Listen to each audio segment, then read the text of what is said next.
Hello students, आज मैं नीमा जैन आपको 10th क्लास हिंदी के रसखान के सवैये का हिंदी अर्थ बता रही हूँ।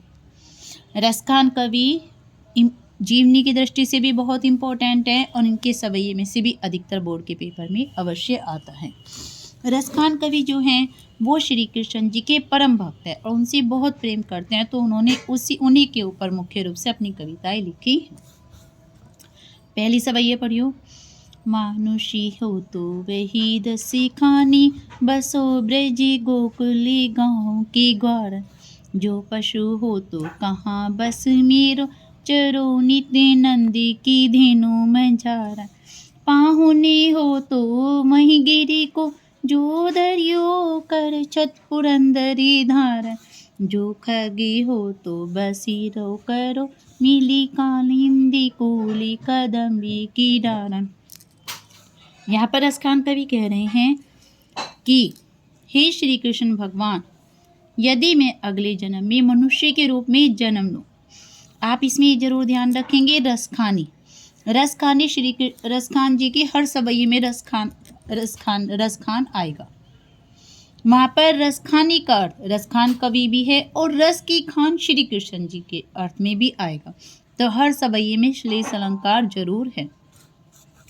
तो यहाँ पर क्या कह रहे हैं रसखान कवि जी, यदि अगले जन्म में मेरा जन्म मनुष्य के रूप में हो तो मैं उन्हीं रस की खान श्री कृष्ण जी के गोकुल गांव के ग्वालों के बीच में घूमूं। यदि मैं पशु बनूं, पशुओं का स्वयं पर बस नहीं होता है, तो मैं नंद बाबा की गायों के बीच में घूमूं, उनकी गायों के बीच में चरूं। और यदि पत्थर बनूं, तो मैं उसी पर्वत का पत्थर बनूं जिसे श्री कृष्ण जी ने इंद्र भगवान का घमंड नष्ट करने के लिए उंगली पर उन्होंने कौन सी उंगली पर, कनिष्ठा उंगली पर छत्र के समान, छाती के समान धारण किया था। और यदि मैं पक्षी बनूं, तो मैं उसी यमुना नदी के किनारे पर स्थित कदम पेड़ की डाली पर बसेरा करूं। यहाँ पर रसखान कवि क्या कह रहे हैं कि यदि मेरा अगले जन्म में पुनर्जन्म इसी तरह से मनुष्य हो, तो मैं गोकुल गांव के ग्वालों के बीच में बसूं, उन्हीं के बीच में घूमूं। यदि पशु बनूं, पशुओं का संपर्क नियंत्रण नहीं होता है, तो मैं नंद बाबा की गायों के बीच में चरूं। और यदि मैं पत्थर बनूं, तो मैं उसी गोवर्धन पर्वत का पत्थर बनूं जिसे श्री कृष्ण जी ने इंद्र का घमंड चूर करने के लिए अपनी कनिष्ठा उंगली पर, कनिष्ठा यानी कि कन्नी जो सबसे किनारे पर होती है, छत्र के समान धारण किया था। और यदि पक्षी बनूं, तो मैं उसी यमुना नदी के किनारे पर स्थित कदम पेड़ की डाली पर बसेरा गई होती भोरी ही हो रसी खानी रही वही नंदी के भोनी। वाको जियो जोगी लाखे करोड़, जसोमती को सुख जाते को हो नहीं। तीली लगाई के अंजन, बोही बनाई ठिठोनी। धारी हेमला निहारे निहारत, भारत जो पुच्चे कारती छूनी। यहाँ पे रसखान कवि क्या बता रहे हैं कि गांव की एक गोपी अपनी सहेली से कह रही है, एक गोपी दूसरी सखी से कहती है, आज जो गई होती भोर ही हो। होती मिस थी, गई मिस गई। हे सखी, आज मैं भोर ही, भोर का अर्थ क्या होता है, सुबह सुबह, श्री कृष्ण जी रस की खान श्री कृष्ण जी के प्रेम में मग्न हुई नंद बाबा के घर गए। हे सखी, आज मैं सुबह सुबह श्री कृष्ण के प्रेम में मग्न हुई नंद बाबा के घर गई। वाको जियो जुग लाख करो, उनका नंद बाबा का बेटा लाखों करोड़ों साल जीवित रहे, जसोमती को सुख जात को होने। और उन्हें देखकर यशोदा जी को जो सुख मिल रहा था उसका वर्णन नहीं किया जा सकता। तेल लगाई के अंजन, वे अपने बेटे को तेल लगा रही थी और तेल लगाने के बाद उसकी आंखों में काजल लगा रही थी। बोहें बनाई, उनकी बोहें बना रही थी और बोहों बनाने के बाद उन श्री कृष्ण जी को नजर का टीका लगा रही थी। डारी हेमलनी हार निहारत, वे उनके गले में हार डालती हैं, फिर निहारत वारत, फिर उन्हें लगातार देखती हैं। उन पर बलिहारी जाती हैं। जो पुचकारत छोनी, और अपने पुत्र को, छोनी बेटे के अर्थ में भी आता है और बछड़े के अर्थ में भी, अपने बेटे को प्यार करती हैं। जिस प्रकार कोई गाय अपने बछड़े को प्रेम करती है, उसी प्रकार यशोदा माँ अपने पुत्र को पुचकार रही हैं, उन्हें प्रेम कर रही है। यहाँ पर हिंदी दर देखिए। यहाँ पर एक गोपी अपनी सखी से कह रही है कि आज सुबह सुबह मैं श्री कृष्ण जी के प्रेम में मग्न हुई, नंद बाबा के घर गई। भोनी का अर्थ घर। उनका बेटा श्री कृष्ण जी लाखों करोड़ों साल जिए। उनको देख करके यशोदा मैया को जिस सुख का अनुभव हो रहा था, उसका वर्णन नहीं किया जा सकता। वे अपने बेटे के तेल लगा रही थी और तेल लगाने के बाद उनकी आंखों में काजल लगा रही थी। फिर उन्होंने उसकी भौहें बनाई और उसके बाद उन्होंने उसे नजर का टीका लगाया। उन्होंने बाद में श्री कृष्ण जी के गले में हार पहनाया और उसे लगातार देखने लगी और अपने बेटे को प्रेम करने लगी। तीसरा सवैया देखें।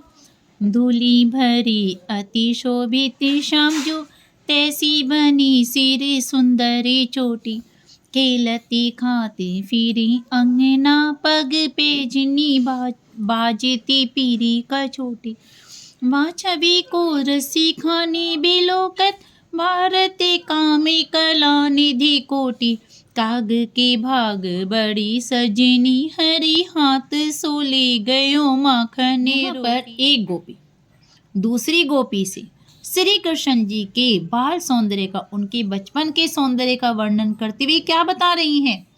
क्या कह रही हैं? धूली भरी अति शोभित श्यामजू। श्री कृष्ण जी धूल से भरे हुए बहुत, श्यामजू में श्री कृष्ण जी धूल से भरे हुए बहुत सुंदर लग रही हैं। तैसी बनी सिर सुंदर चोटी, जैसे वे सुंदर हैं वैसी ही उनके सिर पर सुंदर चोटी बनी हुई है। खेलत खात फिरी अंगना, वे अपने आंगन में खेलते हुए और खाते हुए घूम रहे हैं। वे अपने अंगना में कैसे घूम रहे हैं? खेलते हुए और खाते हुए घूम रहे हैं। पग पैजनी बाजती, और उनके पैरों में, पैजनी में पायल, और उनके पैरों में पायल बज रही है। पीली कछोटी, और उन्होंने पीले रंग का कच्छा, पीले रंग की लंगोटी पहन रखी है। माँ छवि को रसखानी विलोकत, यहाँ पे रसखान कवि भी कह सकते हैं और श्री कृष्ण जी भी। तो श्री कृष्ण जी की छवि, इस सुंदरता को देख करके भारत काम कला, काम अर्थात कामदेव, जो सुंदरता के देवता हैं, कामदेव भी अपनी करोड़ों, भारत काम कला अपनी करोड़ों निधि कोटि, कोटि मिस करोड़ों कलाओं को न्योछावर कर देती हैं। श्री कृष्ण जी की इस बाल सौंदर्य को देख करके कामदेव भी अपनी करोड़ों कलाओं को उनके ऊपर न्योछावर कर देते हैं, अर्थात उनकी करोड़ों कलाओं की सुंदरता भी उनके सामने फीकी पड़ जाती है। हे सखी काक के भाग पड़ी सजनी, हे सखी कौवे के भाग तो देखो, हरी हाथ सो ले गयो माखन रोटी। जो श्री कृष्ण जी के हाथ से माखन रोटी, उनकी झूठी माखन रोटी खाने का सौभाग्य मिल रहा है। सखी उस कौवे के भाग्य तो देखो, जिन्हें श्री कृष्ण जी के हाथ की माखन रोटी ले गया और उसे खा रहा है। हरी हाथ सो ले गयो माखन रोटी। इसका हिंदी अर्थ देख लीजिए। हे सखी, श्री कृष्ण जी धूल से भरे हुए अपने आंगन में सुशोभित हो रहे हैं। जैसी भी सुंदर हैं वैसी ही सुंदर उनके सिर पर चोटी बनी हुई है। वे अपने आंगन में खेलते हुए और खाते हुए घूम रहे हैं। उनके पैरों में पायल बज रही है और उन्होंने पीले रंग का कच्छा पहना हुआ है। श्री कृष्ण जी के इस सौंदर्य को देख करके कामदेव भी अपनी करोड़ों कलाओं को उनके ऊपर न्योछावर कर रहे हैं।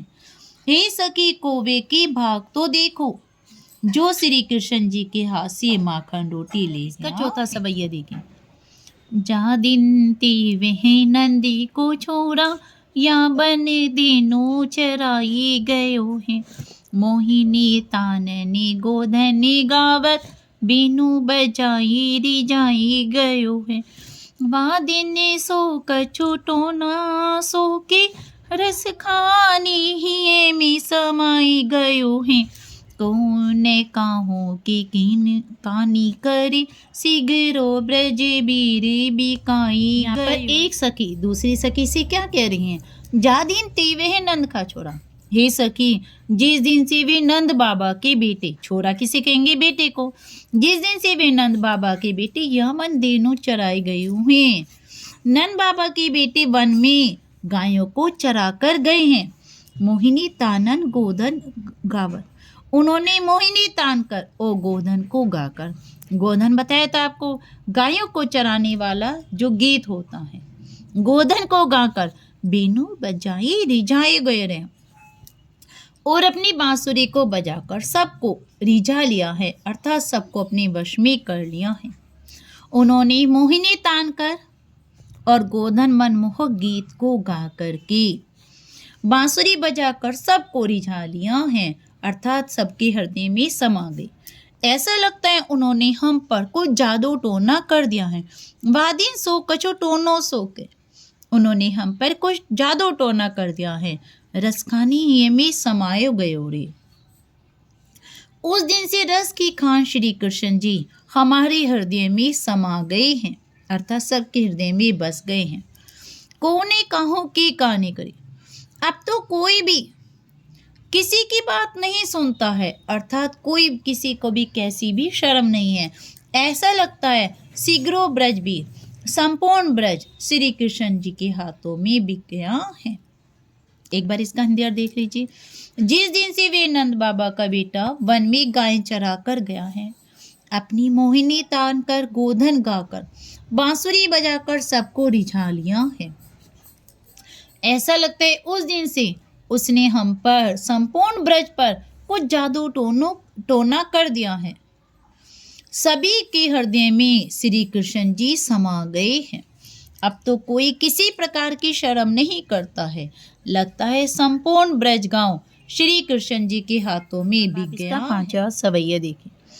कहने भई बस मासूरी के, अभी कोनी सखी हमें को चाहिए, निष्दोषी रही संग साथी लगी, यह सोती नेता पनी क्यों सही, जिनी मोही लियो मने मोहन को, रसी खानी सदा हमें को दही, मिली आओ सभी सखी भागी चली, अब तो ब्रज में बसुरी रही। यहाँ पर एक सखी दूसरी सखी से कह रही है कि काने भई बस बांसुरी की। हे सखी, श्री कृष्ण जी तो बांसुरी की बस में हो गए हैं, अब कौन सखी हमको चाहिए। हे सखी, अब हमें कौन प्रेम करेगा। अब तो श्री कृष्ण जी बांसुरी के वश में हो गए हैं, अब हमें कौन चाहेगा, कौन प्रेम करेगा। निर्दोष रही संग साथ लगी, वह निर्दोष दिन रात उनके साथ रहती है, श्री कृष्ण जी के साथ रहती है। ये सोतन तापन क्यों सही है, हम इस सोतन के ताप को, दर्द को क्यों सहन करेंगे। बांसुरी दिन रात श्री कृष्ण जी के साथ लगी रहती है, हम इस सोतन रूपी बांसुरी के दुख को क्यों सहन करेंगे। जिन मोहे लिया मनमोहन को, जिस बांसुरी ने मनमोहन श्री कृष्ण जी के मन को मोह लिया है, रसखानी सदा हमको दहिए, वह बांसुरी हमको सदा जलाती रहती है। क्या कह रहे हैं यहाँ पे सखी कि जिस बांसुरी ने मनमोहन श्री कृष्ण जी के मन को मोहित कर लिया है, वह बांसुरी हमको सदा जलाती रहती है। हे सखी, मिली आओ सभी सखी, हे सखी आओ हम सब मिलकर के भागे चलें, ब्रज गांव को छोड़कर कहीं और चले जाएं, अब तो ब्रज में बांसुरी रहे। ये ऐसा लगता है अब तो ब्रज में श्री कृष्ण जी के साथ केवल उनकी बांसुरी ही रहेगी। हिंदी अर्थ देखिए इसका। हे सखी, श्री कृष्ण जी तो बांसुरी के बस में हो गए हैं, अब हमें कौन प्रेम करेगा। वे बांसुरी दिन रात श्री कृष्ण जी के साथ लगी रहती हैं, हम इस सोतन के ताप को, दर्द को क्यों सहन करेंगे। हमारे मनमोहन श्री कृष्ण जी के मन को उस बांसुरी ने मोहित कर लिया है, तो फिर और वह हमें सदा जलाती रहती है। हे सखी, आओ हम सब मिलकर ब्रज से भाग चलें, अब तो ब्रज गांव में केवल श्री कृष्ण जी और उनकी बांसुरी ही रही। अब इसका लास्ट 6 सवैया देखें।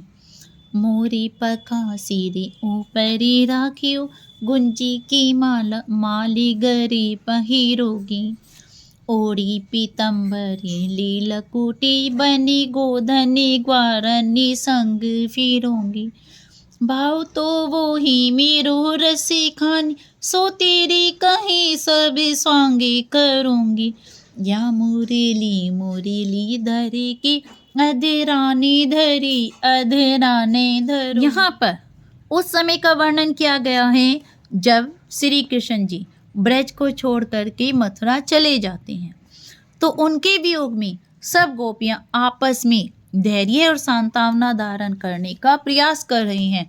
तब एक सखी दूसरी सखी से क्या कह रही है?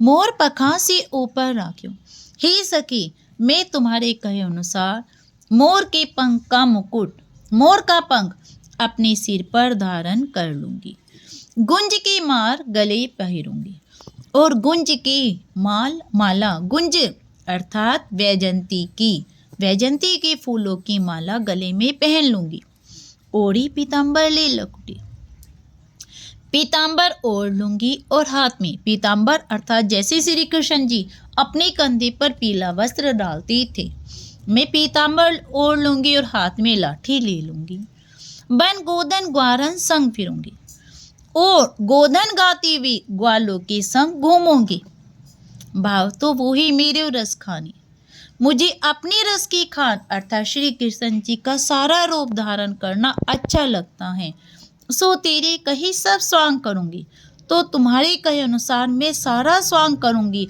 अर्थात श्री कृष्ण जी की सब लीलाओं को अपनाऊंगी।